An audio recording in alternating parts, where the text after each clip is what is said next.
तो कैसे हैं आप लोग। आपका स्वागत है हमारे YouTube चैनल की टैब पे।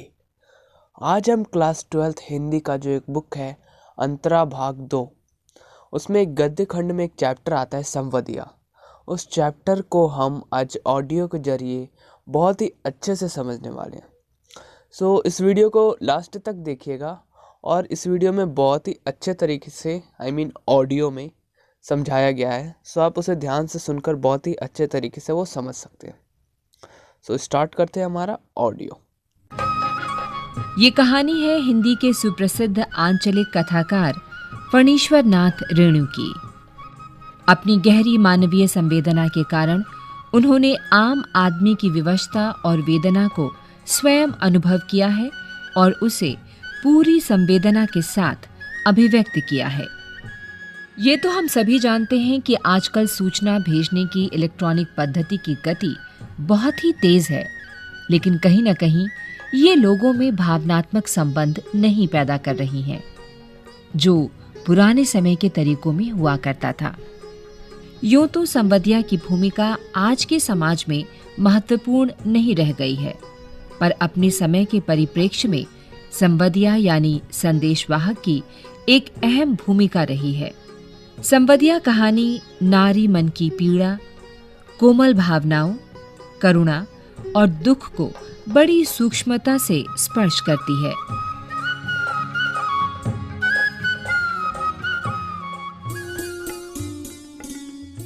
आजकल तो घर बैठे ही कहीं से कहीं खबर भेज सकते हैं और वहां का कुशल संवाद मंगवा सकते हैं। फिर आज बड़ी हवेली से, बड़ी बहुरिया की ओर से हरगोविंद संवदिया की बुलाहट क्यों हुई?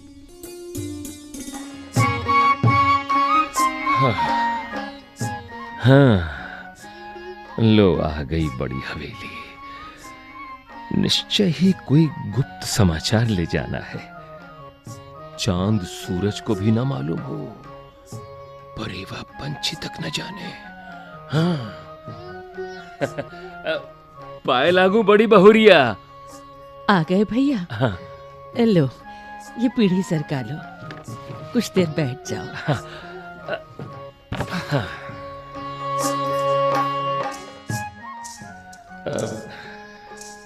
बड़ी हवेली तो अब नाम मात्र की ही बड़ी हवेली है, जहां नौकर नौकरानियों की भीड़ लगी रहती थी। आज हवेली की बड़ी बहुरिया अपने हाथ से सूपा में अनाज लेकर भटक रही है। ओह, कहां गए वो दिन। बड़े भैया क्या गए, जैसे सब खेल खत्म हो गया।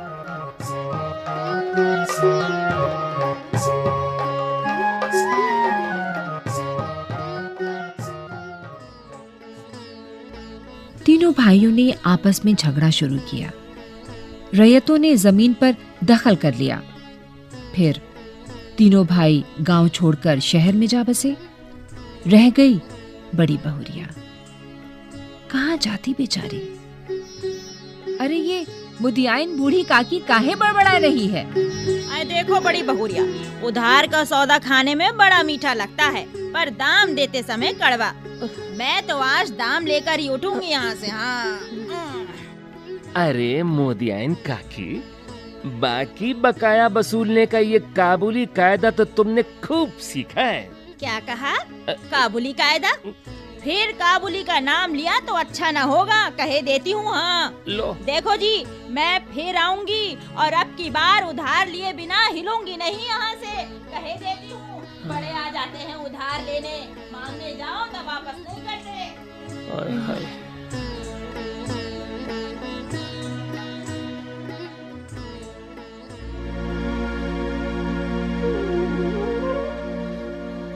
हरगोविंद भाई, हाँ? तुमको एक संवाद ले जाना है आज ही। बोलो, जाओगे ना? कहाँ बड़ी बहुरिया?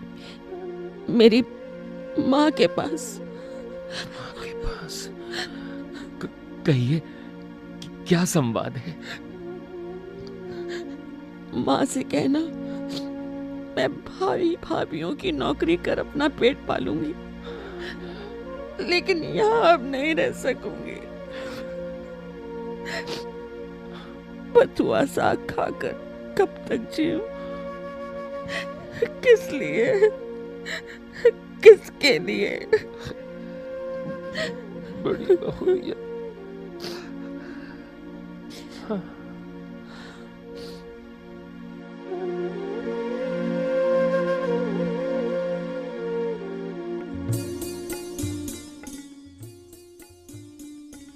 हरगोविंद भैया, ये 5 का नोट ही बचा है। अब पूरा राह खर्च भी नहीं जुटा सकी। आने का खर्च माँ से मांग लेना।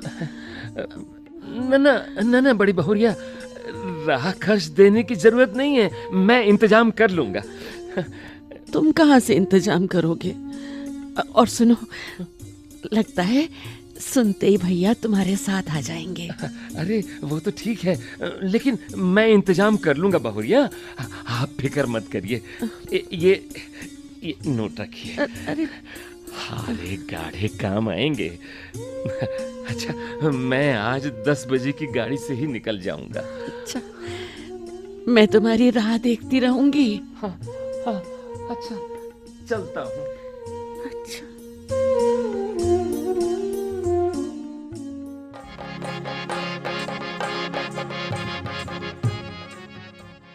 संवाद यानी संदेश पहुंचाने का काम सहज नहीं होता। प्रत्येक शब्द को याद रखना, जिस सुर और स्वर में संवाद सुनाया गया है ठीक उसी ढंग से सुनाना बहुत कठिन है। बिना मजदूरी लिए ही जो गांव-गांव संवाद पहुंचाए, उसको और क्या कहेंगे? निठल्ला, कामचोर, पेटू और क्या-क्या नहीं। पर सच ये भी है कि गांव में कौन ऐसा है जिसके घर की माँ बहू बेटी का संवाद हरगोविंद ने नहीं पहुंचाया है।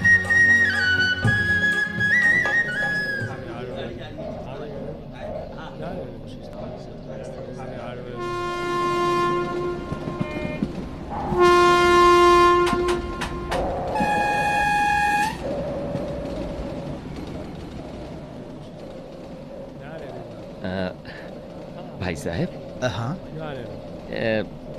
थाना बिहुपुर में ये डाक गाड़ी रुकती है या नहीं? अरे भैया, थाना बिहुपुर में सभी गाड़ियाँ रुकती हैं। अच्छा। हाँ, और मैं भी वहीं पर उतरूंगा। अच्छा। घबराओ मत, बता दूंगा। तो कितना समय और लगेगा? अरे बस थोड़ी दूर है, आने वाला है। हाँ?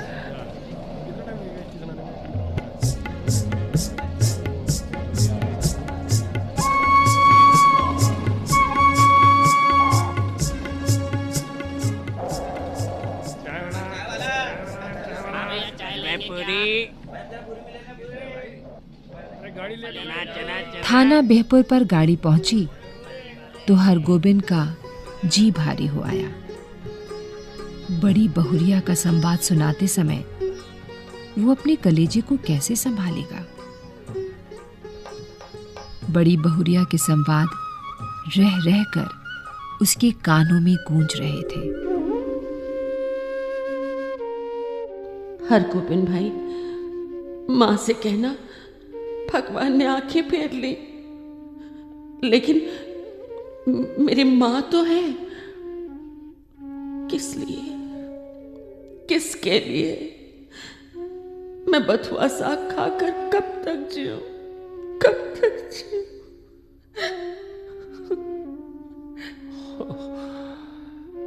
बड़ी बहुरिया, हम क्या करें?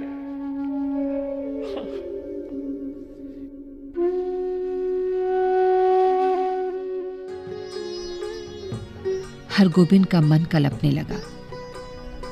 गांव की लक्ष्मी ही गांव छोड़कर चली जाएगी तो गांव में क्या रह जाएगा? किस मुंह से वो ऐसा संवाद सुनाएगा? ये सोचते सोचते हरगोविंद गांव पहुंच ही गया।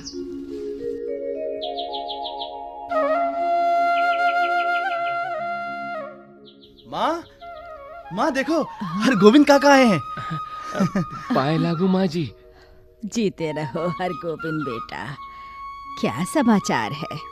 जी आपके आशीर्वाद से सब ठीक है। मेरी बेटी का कोई संवाद? संवाद? जी संवाद तो कोई नहीं। बस मैं कल सिरसिया गांव आया था तो सोचा कि चलकर आप लोगों के दर्शन कर लूं। तो तुम कोई संवाद लेकर नहीं आए हो? जी नहीं, कोई संवाद नहीं। ऐसे ही बड़ी बहुरिया ने कहा है कि हाँ, अगर छुट्टी हुई तो दशहरे के समय गंगा जी के मेले में आकर माँ से भेंट मुलाकात कर जाऊंगी। सो तो है। अरे छुट्टी मिलेगी तो कैसे, सारी गृहस्थी बड़ी बहुरिया के ऊपर ही तो है। अरे हरगोविंद, मैं तो बबुआ से कह रही थी कि जाकर अपनी दीदी को लिवा ला, यहीं रहेगी। अरे वहाँ अब क्या रह गया है उसका, जमीन जायदाद तो सब चली गई। तीनों देवर भी शहर जाकर बस गए, कोई खोज खबर भी नहीं लेता उसकी। अब तो मेरी बेटी अकेली रह गई है। नहीं नहीं नहीं नहीं माँ जी, जमीन जायदाद अभी भी कुछ कम नहीं है। टूट फूट गई है तो भी है तो आखिर बड़ी हवेली। बड़ी बहुरिया का गांव ही परिवार है। हमारे गांव की लक्ष्मी है बड़ी बहुरिया, और गांव की लक्ष्मी गांव छोड़कर कैसे जाएगी माँ जी? हाँ सो तो है। चलो अच्छा है। बबुआ अब थोड़ा जलपान कर लो। अच्छा अच्छा माँ जी।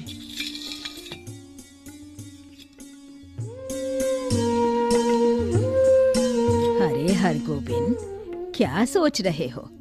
कुछ खाते क्यों नहीं बबुआ? हरगोविंद ने थाली की ओर देखा। थाली में दाल भात, 3 किस्म की भाजी, घी, पापड़, अचार, इतना सब कुछ। उधर बड़ी बहुरिया का बथुआ साग उबाल कर खाना। हरगोविंद के मुंह में एक निवाला भी न जा सका। वो सोचने लगा, ये उसने क्या किया? वो किस लिए आया था? वो झूठ क्यों बोला? ये सोच सोचकर रात भर हरगोविंद को नींद ही नहीं आई। उसकी आंखों के सामने बड़ी बहुरिया बैठी रही, सिसकती रही। उसने जी कड़ा किया। वो संवदिया है, उसका काम है सही सही संवाद पहुंचाना। उसने निर्णय लिया कि वो सुबह उठते ही बूढ़ी माता को बड़ी बहुरिया का सही संवाद अक्षर अक्षर सुना देगा।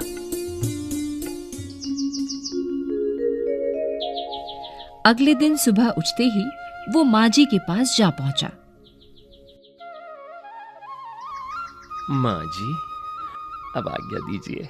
अरे मुझे पहली गाड़ी से वापस जाना होगा, कई दिन हो गए।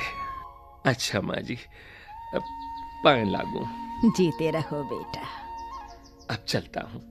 क्यों भाई, रहा खर्च तो है। अरे भैया जी, आपकी दया से किसी बात की कमी नहीं है। अच्छा अच्छा, राम राम। राम राम। राम।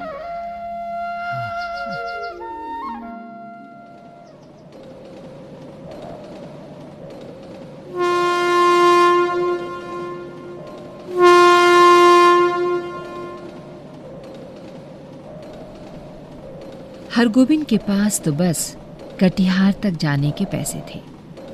गाड़ी में बैठते ही उसकी हालत अजीब हो गई। वो कहाँ आया था? क्या करके जा रहा है? बड़ी बहुरिया को क्या जवाब देगा?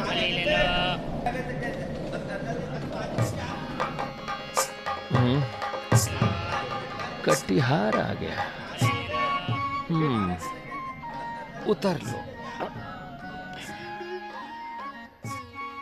जाना है जलालगढ़, टिकट कटिहार तक का ही है। जलालगढ़ है 20 कोस दूर। हाँ? अरे बड़ी बहुरिया राह दे रही होगी, पैदल ही चलता हूं।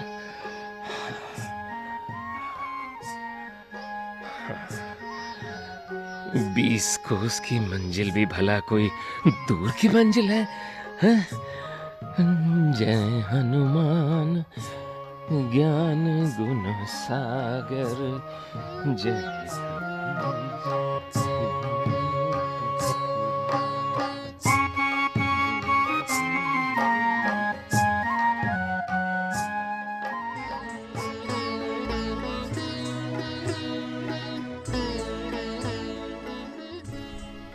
भूख से बेहाल, थकान से चूर, लड़खड़ाता हुआ हरगोबिंद बहुरिया के दरवाजे पर गिर पड़ा।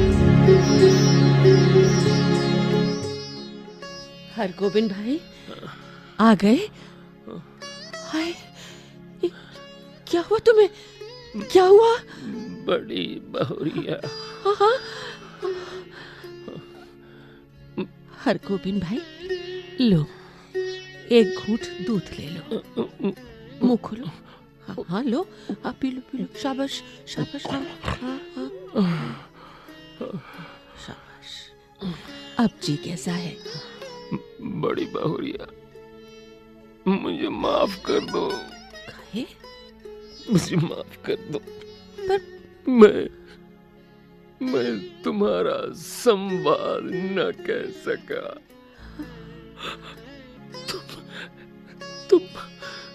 तुम गांव छोड़कर मत जाओ। हरगोबिंद भाई, मैं तुमको कोई कष्ट नहीं होने दूंगा, कोई कष्ट नहीं। मैं तुम्हारा बेटा। बड़ी बहुरिया, तुम सारे गांव की माँ हो, तुम्हारा सब काम करूंगा मैं। हरगोबिंद भाई, तुम मैं अब निठल्ला बैठा नहीं रहूंगा। बोलो बड़ी माँ, तुम गांव छोड़कर चली तो नहीं जाओगी? नहीं जाओगी ना? नहीं जाओगी ना?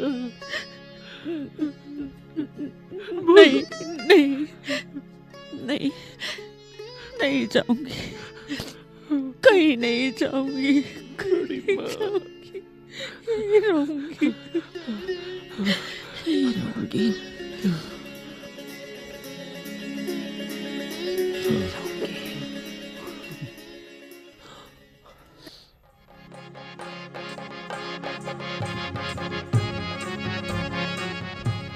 अभी आप सुन रहे थे कक्षा 12 की पाठ्य पुस्तक अंतरा में संकलित एक कहानी संवदिया।